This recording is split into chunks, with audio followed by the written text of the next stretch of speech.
Please like, comment, and subscribe for more terrifying stories. High on a hill above Eureka Springs, Arkansas, the Crescent Hotel looks like something pulled from another century. Stone walls, long corridors, grand staircases, rooms with histories that never fully ended. But this place wasn't always known for ghosts. It began as a luxury resort, then became a school, then became something far darker. Because inside the Crescent Hotel, the dead are not just remembered. Some say they never checked out. The Crescent Hotel opened in 1886, built during the height of Eureka Springs' fame as a healing destination. People came to the Ozark Mountains believing the natural springs could cure sickness, restore health, and maybe even save lives. The hotel was massive for its time, elegant, expensive, a mountain retreat for the wealthy. Guests arrived looking for peace, fresh air, and the promise of healing. But the Crescent's golden age didn't last. As tourism slowed, the hotel struggled. Over the years, it changed identities more than once. At one point, it became the Crescent College and Conservatory for young women, a school filled with students, teachers, and strict routines. And according to legend, some of those students may have left more than memories behind. One of the earliest ghost stories tied to the hotel involves a young woman who allegedly fell from one of the upper floors. Some versions say it was an accident. Others suggest something more tragic. To this day, guests have reported seeing a young woman in old-fashioned clothing drifting through the halls, vanishing before anyone can get close. But the Crescent Hotel's darkest chapter began in the late 1930s. That was when a man named Norman Baker arrived. Baker was not a doctor, though he wanted people to believe he had the answers doctors didn't. He was a radio personality, inventor, showman, and medical fraud who claimed he had discovered a cure for cancer. In 1937, he turned the Crescent Hotel into the Baker Cancer Clinic. And that is where the hotel's history turns from strange to disturbing. Desperate patients came from across the country, many of them terminally ill, many of them willing to believe in anything that offered hope. Baker promised treatments that mainstream medicine had rejected. He advertised aggressively, presenting himself as a man fighting the medical establishment. But his so-called cure did not work. Patients paid for false hope. Families sent loved ones to the Crescent believing they might come home healed. Many never did. The hotel that had once promised luxury and rest became a place of suffering. Rooms became patient quarters. The basement became a morgue, the halls filled with people waiting for miracles that never came. Baker was eventually convicted for mail fraud and sent to prison, but by then, the damage was done. And according to many who have stayed there, the energy he left behind never fully disappeared. Today, the Crescent Hotel is still operating. You can book a room, walk the same halls, eat in the same building, and sleep under the same roof where so many strange stories were born. But if the legends are true, you may not sleep alone. One of the most famous spirits at the Crescent is known as Michael. Michael is said to haunt room 218, one of the hotel's most requested rooms. According to the story, Michael was an Irish stonemason who helped build the hotel in the 1880s. During construction, he allegedly fell to his death in the area where room 218 now stands. Guests staying in that room have reported footsteps when no one is there, hands reaching from the mirror, doors opening and closing by themselves, and the feeling of someone standing beside the bed in the dark. Some claim objects move on their own. Others say they wake up in the middle of the night to find the room suddenly ice cold. Room 218 has become so famous that many visitors specifically ask for it, hoping to experience Michael for themselves. But Michael is only one part of the Crescent's haunted reputation. Another well-known spirit is Theodora. She is often described as a former patient from the Baker Hospital era. Her spirit is said to appear in one of the guest rooms, sometimes introducing herself politely before vanishing. Guests have claimed to see a woman in the room who seems completely real until they realize she should not be there at all.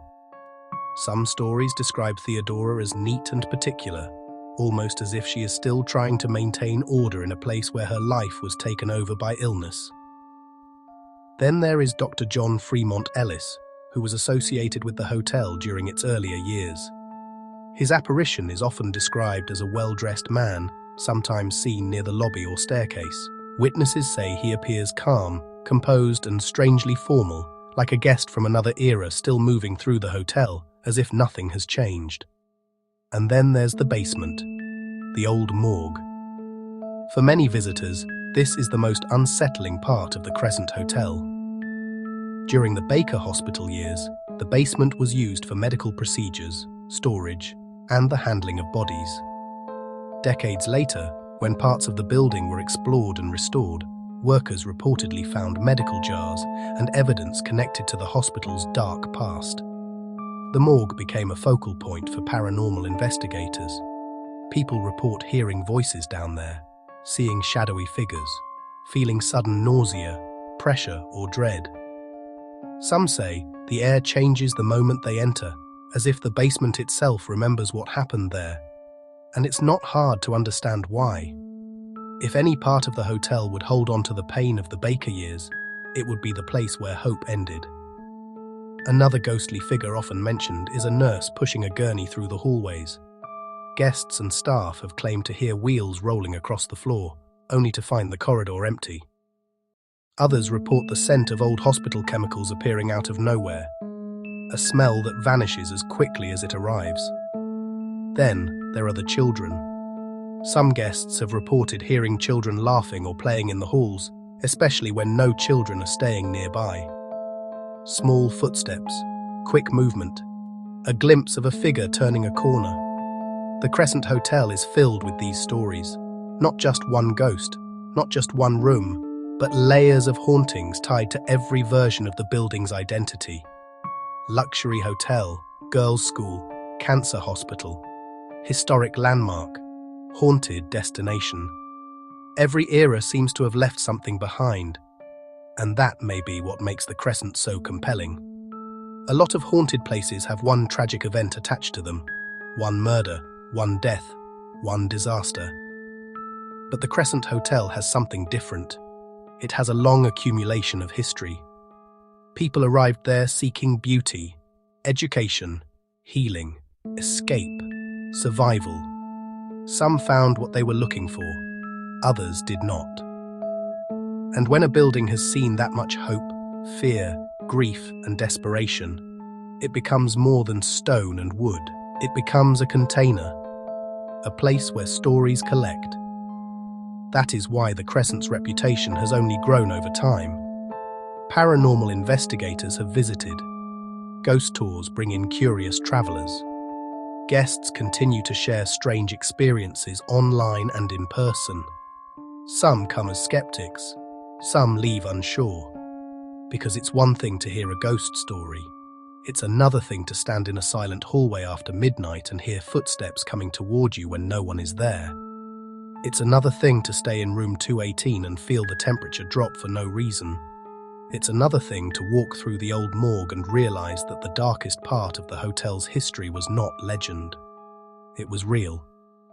Norman Baker really did turn the Crescent into a fake cancer hospital. Patients really did come there looking for a cure, and many of them really did die inside those walls.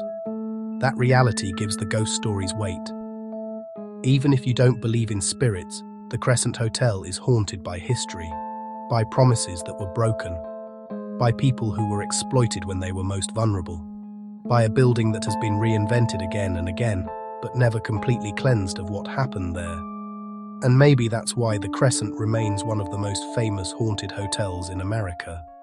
Because the fear is not just about ghosts, it's about walking into a beautiful place and realizing something terrible once lived underneath it.